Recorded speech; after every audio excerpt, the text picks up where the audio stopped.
and paying off our federal loans early, something that never happens, but it did under my watch. Building our state's rainy day fund up from $48,000, not enough to cover 30 seconds worth of government operations, up from $48,000 to $2.3 billion today. Delivering the state's fastest bill payment cycle in decades, down from a crushing 210 business day delay to 7 days today, keeping Illinois' small businesses and hospitals open. Under my leadership, the Comptroller's Office has shown Illinois and Illinoisans what stability and predictability look like. You were with me when we launched and then passed my transparency initiatives to open up the state's books, when we stopped collecting red light camera fees, when we launched the effort to protect first responders struck by COVID-19, when we announced our office would no longer collect or deduct unpaid fines from low-income families' tax refunds, and when we announced that we'd actually be sending rebates to Illinois residents. We've come together for so many announcements, and today we come together for one more. I am very proud of the work, very, very proud of the work that I've done as your controller. The moment I walked into that office, it was evident that I had the greatest staff in the state, truly, truly dedicating to serving Illinois taxpayers. Never once did I see them take their responsibility to taxpayers lightly, or more importantly, take it for granted. I love my staff, and I'm eternally proud of them. I'm proud that the rating agencies have said that they take comfort from my assurances that the state will always make our debt service payments, and that they appreciate the reports my office generates from my Debt Transparency Act legislation. I'm proud that newspapers around the country, the Seattle Times, the Pittsburgh Post-Gazette, the Tampa Bay Times, they all lauded my COVID-19 spending transparency portal as the gold standard they said their own state should follow. And even through the darkest days of the pandemic, I never once sacrificed on transparency, because trust is everything. I'm proud of the 6 terms that I spent in the state legislature. My decade of experience as a successful bipartisan legislator gave me the confidence, the wherewithal to run for City Clerk of Chicago, the 2nd largest office in the city of Chicago. And I was very proud of the work that I did as your city clerk, leading a technology transformation, switching from a 108-year-old archaic 1-month-a-year city sticker system that had people waiting in lines for hours to a new, more efficient year-round system where you could knock out a 1-year or a 2-year sticker in 5 minutes or less, in person, or even in the comfort of your own home, in your pajamas. That was a change that many said would never work. Too big of a political risk to take on. But I had the courage to take the risk, and it worked brilliantly. I made it look easy, saving Chicago residents time and money, and generating the city of Chicago millions of dollars, showing taxpayers that we could provide faster, better, more efficient service to them at lower taxpayer cost. I loved my job as city clerk, but I couldn't stand by while the state of Illinois and its finances were imploding, knowing that I could make a dramatic difference for good. I'm so proud to have stepped up in what many warned me at that time would be an impossible job, a lost cause, that our state was too far gone to save. But I believed in our state's potential if it had the right leadership, and I couldn't be prouder of the results that my controller team and I have delivered for our state and its taxpayers. I was honored to be elected to serve the last 2 years of my good friend, Judy Bartopinka's term, and to then be elected twice more. In that time, my team and I successfully helped navigate the state through the 2 worst fiscal crises in our state's history, the 736-day budget impasse, followed by a global pandemic. I worked hard to tackle some of the state's biggest challenges, and working together with the legislature and my fellow statewide office holders, we made real progress.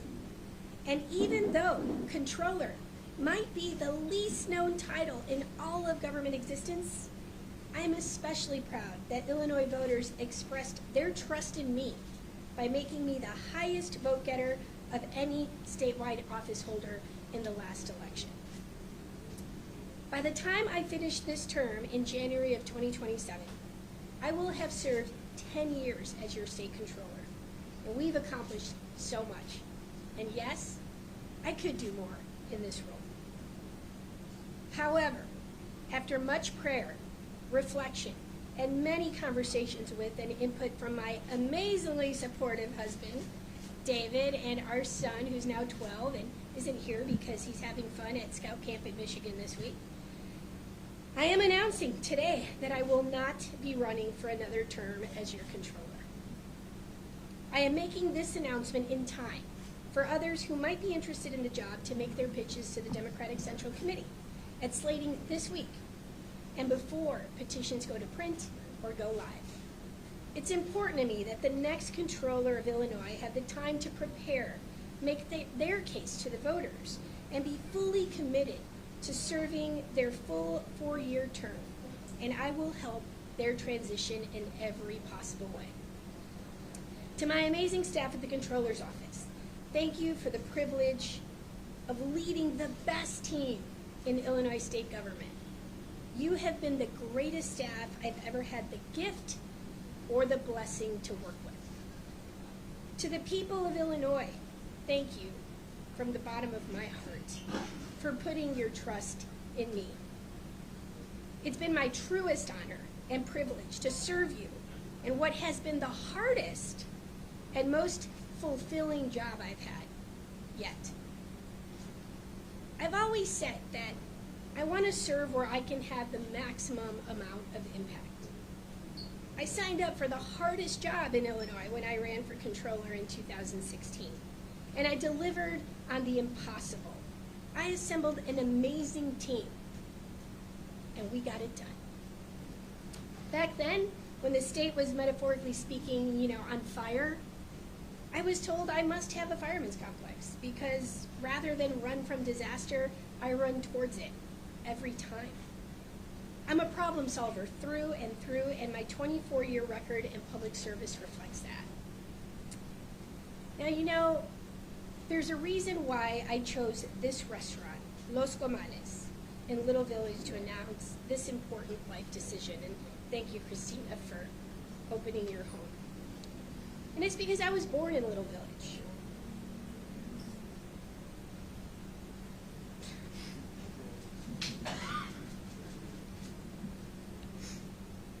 It's where I got my political start. It's in my heart.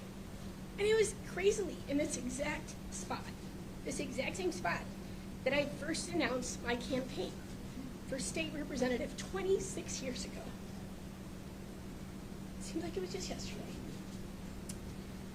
But since then, I became the youngest member of the 92nd General Assembly in Illinois, the first woman elected city clerk of Chicago, and the first Hispanic independently elected statewide. I gotta say, that's pretty cool. And I'm very, very proud of those accomplishments, but I'm even more proud that I've never forgotten who I am or where I came from. And that's why I chose this place. That's why it's so special to me. Because you know what? At the end of the day, I'm just a neighborhood's girl. So, what's next? Well, I am committed to finishing my term as controller strong. I know I leave the controller's office and our state in a much, much better spot, and I'm definitely not done serving. Moving forward, I'm going to figure out what the right move is for our family, for our city, and for our state. Find out where I'm needed most. What's that next biggest challenge that I need to take on? Because no challenge is too big, as far as I'm concerned. And when I decide what that is, then you better believe I'll be all in, because I'll be the best person and the right person for the job. So stay tuned. And I just want to say thank you to all of you for the many years of covering me from when I first started here to where I am saying this is the end of the run for controller. But I want to thank you for being here, and I want you to know as well, each and every one of you, that it's been my pleasure to serve you in those different capacities as well. So now I'm going to move to some remarks in Spanish, and then I'm happy to open it up to questions. So quiero agradecerle a todos ustedes el que hayan venido hoy a compartir conmigo algunos de mis logros. Por muchos años nos hemos reunido hablando de metas que hemos alcanzado desde que asumí mi cargo, especialmente como Contralora del Estado de Illinois. Y logramos, por ejemplo, el nivel crediticio del Estado que haya escalado 9 veces, algo increíble. Nos pusimos al día con los pagos atrasados de las cuentas del Estado, que habían llegado a 17 billones de dólares con B, o 17 mil millones de dólares. Saldamos la deuda de los préstamos federales anticipadamente, algo que nunca ocurre, pero yo lo hice aquí en este estado. Reconstruimos el fondo del ahorro para el futuro, pasando de 48 mil dólares que no nos alcanzaban ni para 30 segundos de operaciones en el estado, a hoy más de 2.3 billones de dólares. Implementamos el sistema de pago de facturas más rápido del estado en décadas, reduciendo el tiempo que la gente tenía que esperar para recibir sus pagos, hospitales, escuelas, negocios, de un terrible punto de 210 días laborales a solamente 7 días hoy. Y de este modo hemos podido lograr que pequeños negocios y hospitales mantengan sus puertas abiertas sirviendo al público. Bajo mi liderazgo, la Contraloría le ha demostrado al Estado de Illinois lo que es tener estabilidad, poder planear para el futuro. Ahora, ustedes estuvieron conmigo cuando lanzamos y luego aprobamos muchas iniciativas de transparencia, muchos logros para los constituyentes. Por ejemplo, cuando decidimos que ya no deduciría las multas no pagadas de los reembolsos de impuestos estatales de las familias de bajos ingresos. Y también cuando, de hecho, les devolvimos dinero a los constituyentes, algo que nunca había ocurrido en el estado de Illinois. Y hemos estado juntos, como dije en muchas ocasiones, anunciando estas iniciativas que benefician al público, pero hoy nos reunimos para un anuncio más. Ahora, estoy muy orgullosa de la labor que he realizado como su Contralora. Ha sido un honor y un privilegio. Apenas entrando a mi oficina, me di cuenta que tenía el mejor personal posible a mi disposición. Y me enorgullece que las agencias de calificación crediticia hayan afirmado que yo les he dado la seguridad que ellos han necesitado y que el Estado necesitaba, siempre cumpliendo con los pagos necesarios de deudas a nuestros acreedores. Eso nos ha llevado a un nivel de crédito muchísimo más alto de cuando empecé. Me enorgullece que los periódicos de todo el país, en diferentes partes del país, The Seattle Times, el Pittsburgh Post-Gazette, el Tampa Bay Times, hayan elogiado mi portal de transparencia del gasto destinado al COVID y que hayan puesto a Illinois como el ejemplo para todos los demás estados a seguir. Incluso en los días más oscuros de la pandemia, siempre le di prioridad a la transparencia, porque la confianza y la confianza del pueblo es todo. Y estoy orgullosa de los 6 periodos que desempeñé como representante estatal en la legislatura de Illinois, de hecho representando aquí el área de la Villita, muchas comunidades latinas.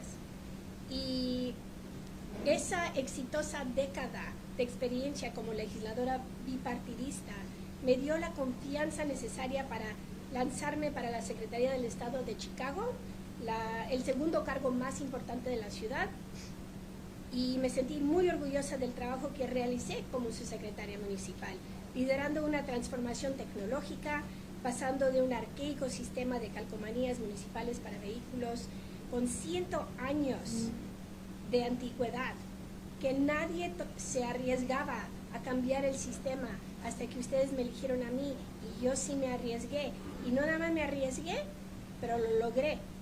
Y eliminamos esas líneas y ahora uno puede comprar su calcomanía en menos de 5 minutos y de hecho ni tienen que ir a la ciudad de Chicago, lo pueden hacer en su casa, en su pijama, con el internet. Pero muchos decían que este cambio era imposible de lograr y por eso es que por 108 años nadie lo intentó. Pero cuando yo me lancé les prometí que si me daban la oportunidad yo lo haría y lo logré. Ahora, disfruté muchísimo ese trabajo como secretaria municipal, pero no pude quedarme de brazos cruzados mientras veía el caos que había en Illinois y con nuestras finanzas del Estado, sabiendo que yo sabía cómo y podría hacer una diferencia radical para mejorar la situación. Y estoy muy orgullosa de haber dado un paso al frente, aun cuando muchos me advirtieron que sería un trabajo imposible, una causa perdida y que nuestro Estado jamás podría recuperarse o ser salvado. Pero yo creí en el potencial de nuestro Estado, contando con el liderazgo adecuado. Y hoy no puedo sentirme más orgullosa por los resultados que mi equipo de la Contraloría y yo hemos obtenido para nuestro Estado y sus contribuyentes. Ahora, ya les he dicho que he trabajado muy arduamente para los constituyentes y para mejorar nuestro Estado. Y lo he hecho en colaboración con mucha gente, con el público y también con otros líderes estatales y con los miembros de la Asamblea General. Juntos hemos logrado grandes cambios y hemos progresado. Y aunque este cargo, el título, podamos decir, de Contralora, yo creo que es el título menos conocido en la historia de toda la política. A ver, todo el mundo sabe que es un gobernador, o que es un alcalde, o que es un senador, pero mucha gente no sabe que es un contralor o contralora. Pero sin embargo, el público a mí en la última elección me dio su confianza más que a cualquier otro candidato, porque aunque mi título no es muy popular, mi trabajo sí se ha hecho escuchar.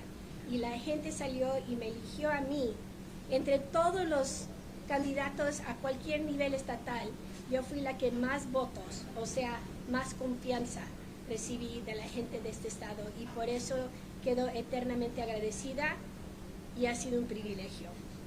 Cuando termine yo este mandato en enero del 2027 como su Contralora, habré cumplido 10 años como la Contralora de este estado. Y hemos logrado mucho. Y sí, claro, podríamos lograr más en este cargo. Sin embargo, después de mucha oración, reflexión y muchas conversaciones y el sabio consejo de mi gran soporte, mi marido David y nuestro hijo David, que no se encuentra hoy con nosotros porque está de campamento, pero con ese apoyo es que hoy anuncio que no me presentaré para otro mandato como Contralora.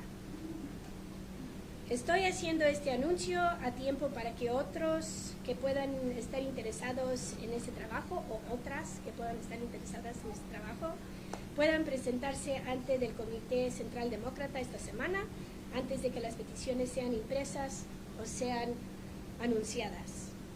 Para mí es muy importante que la persona que vaya a ocupar el cargo de la Contraloría del Estado tenga tiempo para prepararse, para presentar sus argumentos delante de los votantes, del público y comprometerse plenamente a cumplir su mandato completo de 4 años y poder contar siempre con mi apoyo en la transición y después cuando ya tengan el cargo. A mi increíble personal de la Contraloría quiero agradecerles infinitamente el privilegio de poder ser su líder y trabajar con ellos. Ha sido una bendición y un privilegio. Y al pueblo de Illinois, gracias de todo corazón por confiar en mí. Ha sido para mí un honor y un privilegio servirles en lo que ha sido el trabajo más duro, pero gratificante que he desempeñado hasta ahora. Siempre he dicho que quiero servir donde pueda yo generar el máximo impacto. Me apunté al trabajo más difícil de Illinois cuando me presenté a la Contraloría en el 2016 y cumplí con lo imposible. Reuní a un equipo increíble y conseguimos increíbles logros. En aquel entonces, cuando el Estado estaba metafóricamente hablando en llamas, me dijeron que debía tener complejo de bombero, porque en vez de huir del desastre, siempre corro hacia él. Me gusta solucionar problemas y mi trayectoria de 24 años en servicio público afirma esa verdad. Hay una razón por la que he elegido este restaurante, Los Comales, en La Villita, para anunciar esta importante decisión de vida. Y lo hago porque nací aquí, en el barrio de La Villita. Tiene un lugar muy especial para mí en mi corazón. Y aquí es donde empecé mi carrera política. Y fue exactamente en este lugar donde anuncié por primera vez mi campaña para representante del Estado hace 26 años. Desde entonces me convertí en el miembro más joven de la 92ª Asamblea General Legislativa. Fui la primera mujer elegida secretaria municipal de Chicago y la primer hispana o hispano, la primera, elegida independientemente a nivel estatal en Illinois. Y obviamente estoy muy orgullosa de esos logros. Ojalá haya sido un buen ejemplo para las siguientes generaciones. Pero estoy aún más orgullosa de no haber olvidado nunca, jamás, quién soy y de dónde vengo. Por eso es que elegí este lugar. Es muy especial para mí, porque al fin y al cabo, yo soy una chica del barrio y lo que más me define es que soy la hija orgullosa de padres mexicanos. ¿Y ahora qué?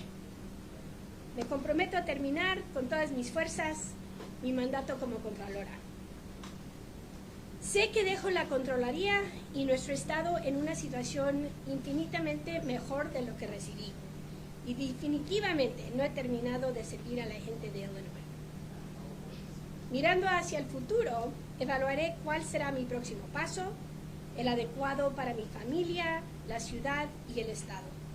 Descubrir en dónde me necesitan más, cuál va a ser mi mayor desafío a asumir, porque para mí ningún desafío es demasiado fuerte.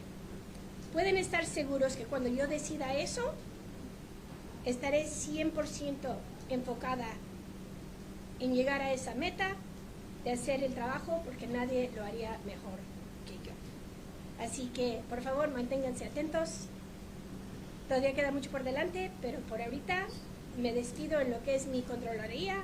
Les pido muchísimas gracias de nuevo y para ustedes, los miembros de los medios de comunicaciones, para mí ha sido un honor servirles a ustedes también. Muchas gracias y estoy dispuesta a contestar preguntas. So I'm going to open it up. That's done. Spanish. That was a long. Thank you for your patience. Oh, thank you, honey. Congrats to you too. Okay, so happy to answer questions. Well, I'm going to tell you that I'm leaving the door open, but I am definitely going to take some time to figure out what that next big, huge challenge is for me. I want to go on, think of it as like a thank you tour and a listening tour. Hear directly from people, meet with them, taxpayers everywhere, whether it's in their homes or it's in cafes or it's with business leaders, but really pick their brain as to what they think they need and how I, in my role and the experience that I've had over 24 years now in public service, you know, where am I needed the most? Like, where am I going to have the biggest impact? And once I figure that out, like I said, you know, I'll be all in because that means that I'll be the person who can get the job done. Yes. Are you interested in serving in Congress in case there's no, thank you. Let me just cut that one close right there. No descarto la alcaldía de Chicago. Sí, ahorita me voy a tomar un tiempo para ver dónde es que más soy necesitada. Quiero oír directamente del público, ¿verdad? ¿Cuáles son sus preocupaciones? ¿Qué es lo que ellos quieren ver para donde viven, sea la ciudad o el estado? Y cómo yo, con la experiencia que ya he tenido a través de 24 años en diferentes cargos, ¿cómo puedo yo contribuir mejor para la vida de esa gente? Es algo que yo creo que en estos días quiero escuchar más y hablar menos. So part of the reason you ran for comptroller was because of the challenge presented to the state, particularly with municipalities. Yes. Does the city face similar challenges under Brandon Johnson? I think that's an unequivocal yes. I mean, for sure. I mean, I think a lot of us are worried about the direction of the city, and I, as controller, you've heard me be very vocal. And I have to be very vocal because in my role as the state's chief financial officer, whatever happens to our state's economic engine, which unequivocally is Chicago, right? If our economic engine is sputtering, then no matter how hard of a job and how great of a job my team and I are doing, or the legislature, or the other statewide constitutionals, the governor, you name it, no matter how hard we're working, it complicates matters, right? The state of Illinois cannot be successful when the city of Chicago is failing. So it is a concern. Of course, I'm worried. I've been vocal, not just as, the state controller, which you should expect me to be, but also as the mother of a child in CPS, as a resident of the city of Chicago and of the state of Illinois, because they're both intertwined. And also as a transit rider, as someone who just wants to walk down the street safely and hears from so many people that they don't feel that way, right? So someone who looks out the window and take a look downtown, count how many cranes, maybe 5. I think we have a new one that came up yesterday. That's 5. Remember that back in 2019 we had 65 cranes in the city of Chicago. And so when we don't see economic growth here, it's affecting our state's revenues overall. So I am concerned, and you're going to hear me talk about some of these issues, Rick, but I also want to do more listening and less talking, right? So I'm going to weigh in when I feel it's necessary to weigh in, but I think that right now I'm really looking forward to taking time to figure out exactly what that next biggest challenge is for me. I know that I don't want to be in politics when I'm 80, okay? And I know that if I ran for controller of Illinois, I feel like very confident that I would still continue to be your controller because I feel that I've delivered time after time for constituents. But I've never taken a position because it's easy.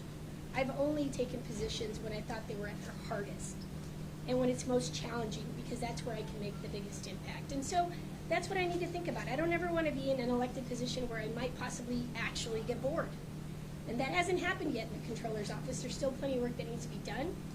But there's a difference between like taking on the hardest job or just taking on a job and figuring out what the hardest challenge is versus coasting by. I don't ever want to do that. So that's why I'm making this decision and leaving it up to someone else.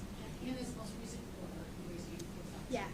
That's far less than some of the others. That's What, okay. what is that going to be competitive? What are you going to do to bring that up if you really are going to work on it? Yeah, like I'm not worried about my ability to raise funds. I think I've shown over time a very strong ability to raise funds, Marianne, and I'm, again, focusing on, I had been on raising money for my controller's race, right? But I've made this decision that I am going to step aside from that, let someone else go out and raise their money to run for controller, and I'm going to keep doing the great job that I've been doing. I'm going to finish out this term strong, and then when I make that decision as to what's next, I promise I'm going to keep you updated, but I'm also going to go all in. So, you haven't seen what I'm capable of in that respect yet, but I know what I'm capable of, and it's what I've always been capable of, which is being the best at whatever I choose to do. Does Chicago need a new mayor in 2047? Well, what do you think, Craig? I'm Let asking me a throw that at question. you. You a Chicagoan? Yeah, look, I think that Chicago is in dire need of competency, of someone who understands the needs of the city, who understands how important the role of the city is to the good functioning of the whole state. And I think that we've had 2 very unsuccessful mayors in a row. So, Chicagoans, let me just say this, Chicagoans deserve better.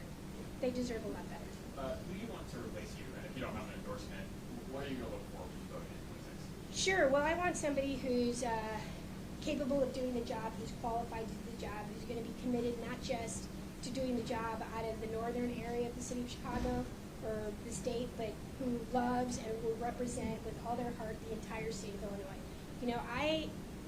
We're in Chicago right now. This is, like I said, where I got my political start. But I love all 102 counties of the state of Illinois. I believe that's why I'm the top vote getter in the state of Illinois, because people know that I show up and that I don't just show up and talk, I actually get stuff done. But the most important thing, I'll be with you, the most important thing that I want the controller to know is that they represent the entire state of Illinois. And for example, I have a very soft spot in my heart for Southern Illinois. I love it with all my heart. I probably spend so much time there, I could register to vote in Southern Illinois. But we are one big state, and the decisions that the controller make have to be excellent in every one of those 102 counties. And so I'm looking for competence, someone who can do the job, who has experience, and who will be fully dedicated to traveling all 102 counties in the same way that I did. So, if JB runs for president, are you going to run for governor of Illinois? Oh boy. And is it that statewide with voters? Well, just remember that I am the statewide controller, so I do this all the time regardless. I'm going to continue to do that.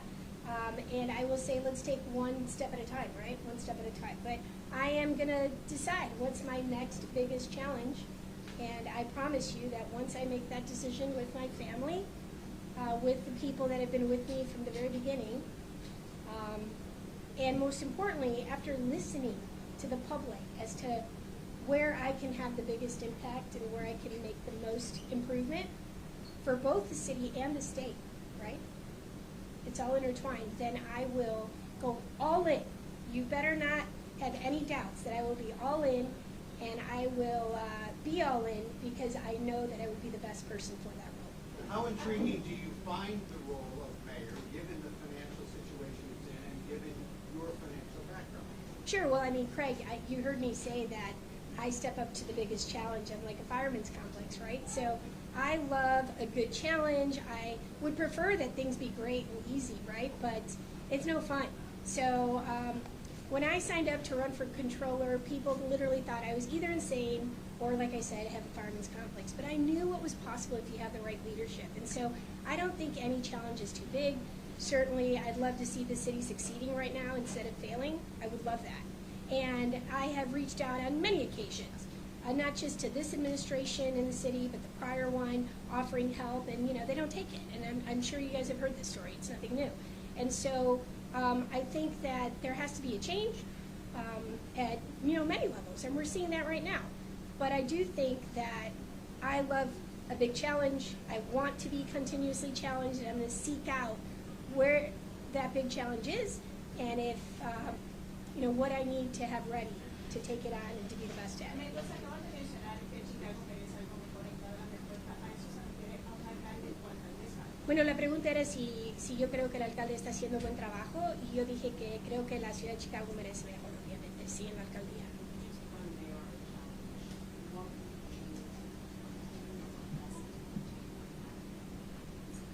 Yeah, that's a great question. Well, I will tell you that I'm really glad, actually, that I ran in 2019. And as difficult as that was, and it's no fun, right, to not have a win, I think that it wasn't a fail in the sense that it was an incredible experience for me.